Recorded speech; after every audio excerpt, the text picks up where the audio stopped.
Bonjour à toutes et tous, bienvenue à nouveau dans notre projet d'auto-rénovation. Aujourd'hui on fait la vidéo sur le placo, ensuite il en restera une autre sur la peinture et après vous pourrez voir la maison dans l'état plutôt fini dans lequel on a emménagé. Voilà, j'espère que ça vous plaira.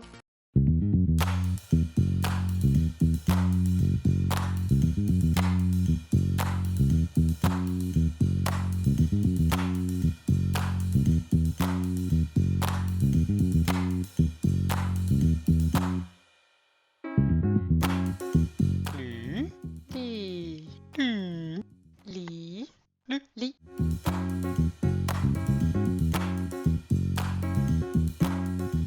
C'est parti pour le placo et la première plaque. On commence par le plafond parce que les plaques des murs viendront tenir les bords des plaques du plafond. Et alors, avec les poutres et le plafond en biais, c'était vraiment compliqué à la fois d'avoir une découpe qui suit la forme des poutres irrégulières, mais aussi une découpe qui permet à la plaque de rentrer. Alors on a dû faire beaucoup de retouches sur les premières plaques, mais après ça allait un peu mieux. Heureusement qu'on avait des copains pour nous aider à caler, parce qu'il fallait être au moins deux pour tenir pendant qu'il y en a un troisième qui vissait. Et vu qu'on savait qu'on n'allait pas forcément être très bon sur les joints de placo, on a préféré mettre des très grandes plaques pour minimiser le nombre de joints qu'on allait devoir faire. Donc c'était encore plus compliqué. Parce que porter une plaque entière de 2,50 m à bout de bras, eh ben c'est lourd. Et forcément, vu qu'on a de la grande hauteur sous plafond, les lève-plaques classiques ne pouvaient pas fonctionner ici. Donc on était obligé de le faire à la main.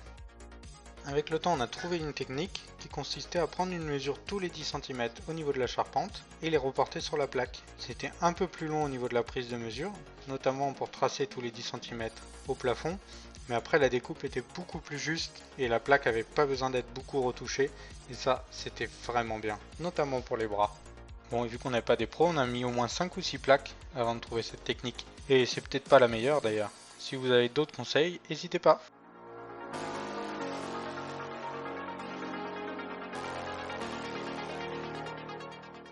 Changement d'équipe, mais on garde la même technique. On tient vraiment à remercier tous les copains qui sont venus nous aider pour le placo, parce qu'à deux ça aurait été vraiment très compliqué. On sait que certains sont un peu sortis de leur zone de confort, mais dans l'ensemble, ça roulait quand même super bien. Merci à vous.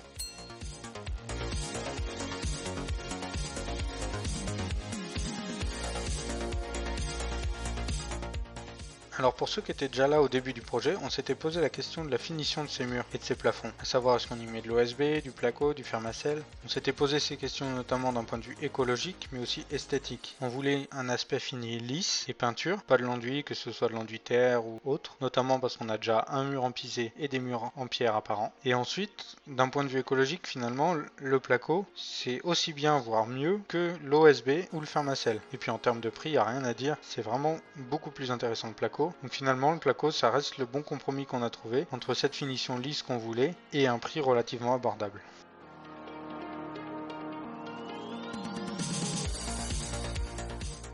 Ah oui, et vous l'avez sûrement remarqué depuis quelques vidéos, alors c'est pas nous qui l'avons mise, donc on n'avait pas prévu de vous faire de vidéo spéciale sur le sujet. Dites-nous si ça vous intéresse, on pourra également en faire une. Mais bon, en posant les plaques, il faut pas oublier de sortir les câbles au bon endroit. Donc ça rajoute une complexité quand on lève la plaque, de pas oublier le fil derrière.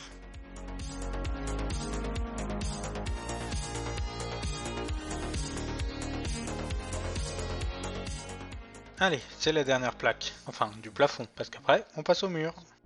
Alors les murs ils sont un peu particuliers parce qu'ils sont posés sur ossature en bois et pas sur ossature métallique comme le plafond. Et on est sur de la laine de bois. De ce fait, les ossatures bois elles n'étaient pas parfaitement toutes d'équerre et alignées. On a toujours un peu de jeu avec le bois. Et on n'avait pas prévu de marge par rapport à l'épaisseur d'isolant. Ce qui fait que la laine de bois qui est un peu plus rigide était un peu bombée par rapport aux ossatures bois. Sauf qu'elle se compresse pas comme de la laine de verre quand on appuie dessus. Donc la plaque était bombée au niveau des isolants. Il fallait donc mettre un peu plus de vis que d'habitude. Mais surtout, ça veut dire qu'on a une paroi qui est pas totalement plane.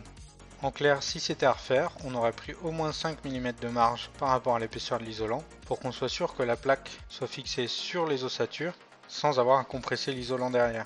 Et ce problème était encore plus vrai quand on était sur le contre-lambourdage où là l'isolant de 6 qu'on avait rajouté était parfois très sortant par rapport aux ossatures.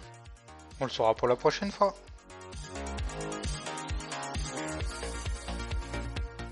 Et vu que les ossatures bois étaient calées par rapport aux épaisseurs d'isolant et non par rapport aux largeurs des plaques de placo, on les a posées soit verticalement soit horizontalement selon l'ossature bois pour que la plaque repose sur un maximum d'ossature.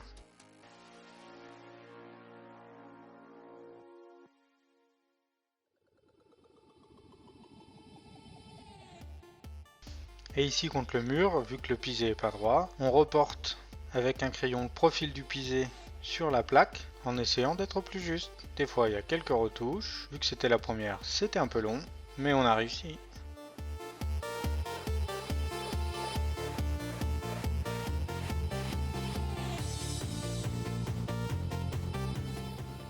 Changement de pièce avec une nouvelle aide.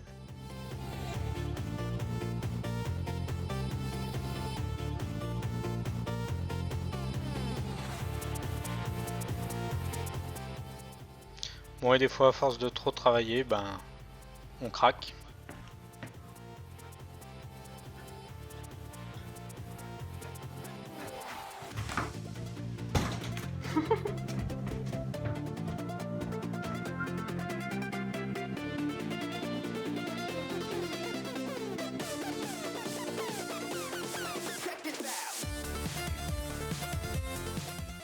Dernier mur pour cette petite pièce et elle est finie d'être plaquée, plafond et mur.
Mettez-nous en commentaire le nom de la musique que je sifflais.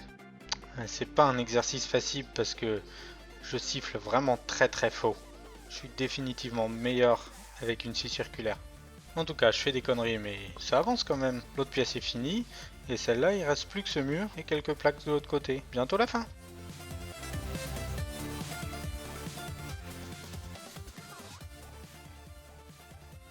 Ah oui, et ce bout de pignon aussi, avec que des plaques compliquées. Des fois, on regrette la maison cube, mais pas longtemps souvent. Et c'est vrai que dans ces moments-là, des fois on se dit ah là là, mais quelle idée on a eue d'acheter un taudis.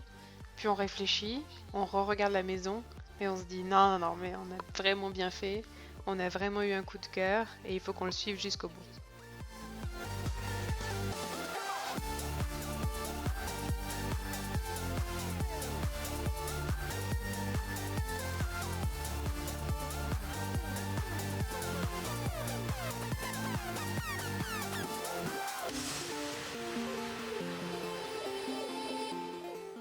Vous avez trouvé ça long pour la poser cette plaque? Dites-vous que les images sont accélérées à 800%.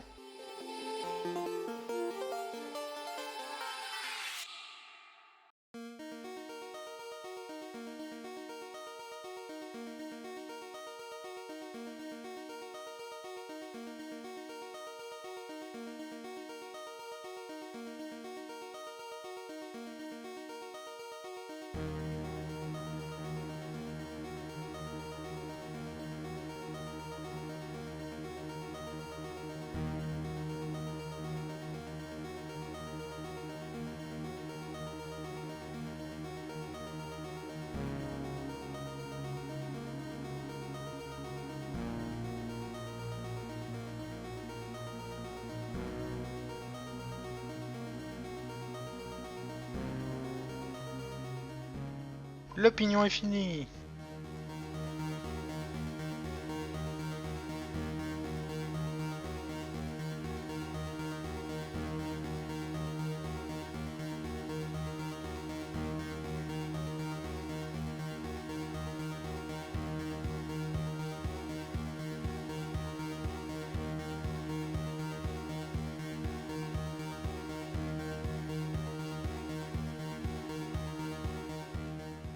Les plus observateurs ont remarqué qu'il y a une sorte de petit carré en bas. Alors on vous laisse deviner et nous mettre en commentaire si vous avez des idées de ce que ça peut être. Et sinon, on vous donnera la réponse dans la description de la vidéo.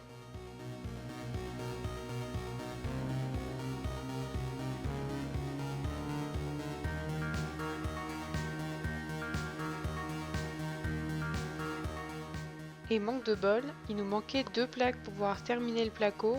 On était un peu triste parce qu'on pensait avoir assez optimisé et on n'avait pas fait beaucoup de chutes, mais c'est vrai qu'avec toutes les découpes un peu complexes, on a certainement dû perdre un peu de matière et du coup on a dû retourner chercher un peu en urgence 2 plaques pour pouvoir terminer notre travail. En tout cas, ce qui est chouette, c'est qu'on a quand même pu finir dans le week-end comme on avait prévu. Parce que ce qu'on vous a pas dit, c'est qu'on avait établi un planning de chantier drastique et qu'on a quand même essayé de s'y tenir.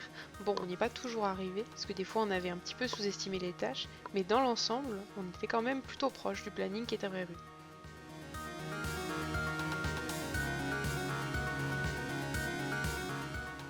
Allez, dernier mur et dernière ligne droite. Mais ça se voit qu'on était fatigué parce que on aura mis longtemps à les poser ces 3 derniers bouts de plaque.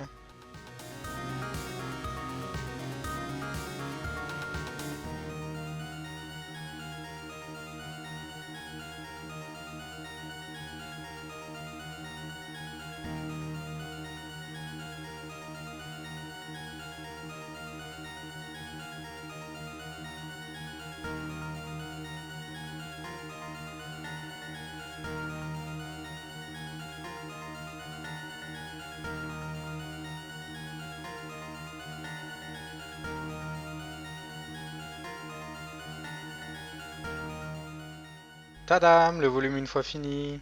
C'est pas mal, non? Manque plus que la peinture et on peut emménager. On est trop content.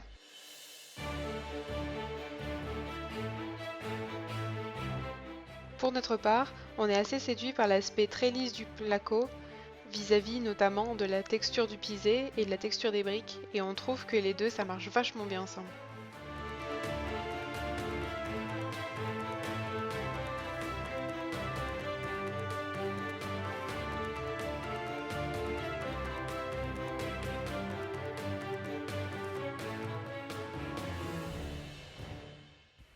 Salut!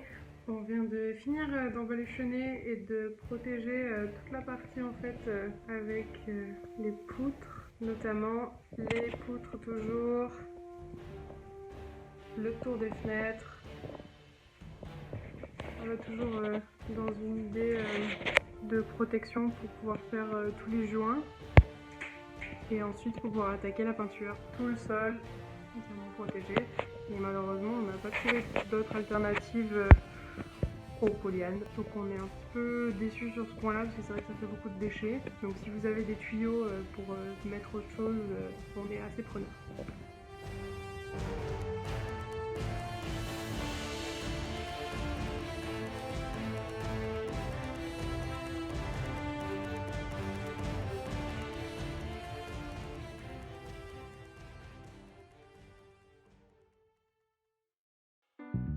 Merci d'avoir regardé la vidéo. Si l'aventure vous plaît, vous pouvez vous abonner. Vous pouvez également nous suivre sur Instagram et Facebook. À bientôt!